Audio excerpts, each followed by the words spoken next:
Captured is the story of Kenny, who's probably my most good-hearted and well-meaning character. He's now a somewhat lonely portrait painter who lives on the North Somerset levels in a little cottage, who's recently discovered that he's dying of a brain tumour. He's got a few weeks left to live. And with those weeks, he decides to put right a list of regrets.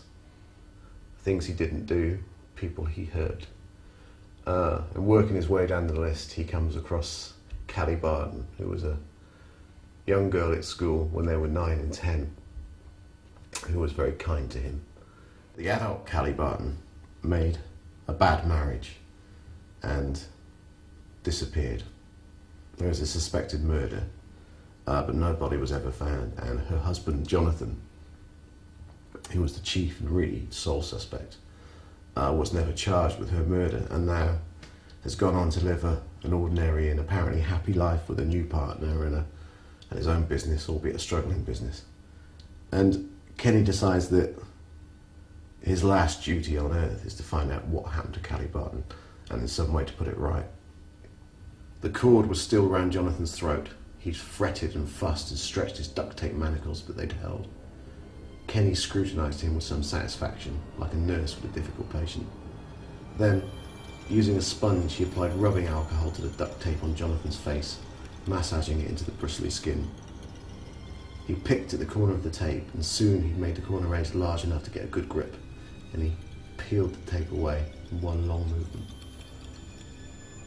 Embedded in the sticky side were flecks of Jonathan's skin and dots of stubble, and his face was red as if sunburned. He looked at Kenny. He said nothing.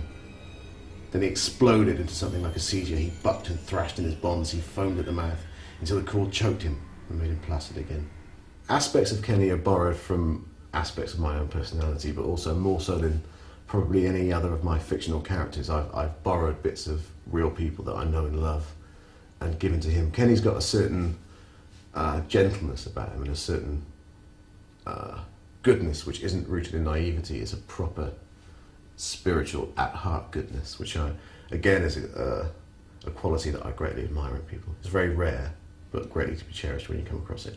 And of course I took such a pure-hearted and good character and corrupted him in the most vicious and vile ways, for which I still feel slightly guilty. Weston Pier plays an emblematic part in this story. There's an important scene set on the pier, and later, as a function of coincidence, not intention, during the writing of Captured, Weston Pier burned down, which seemed to me to be fateful.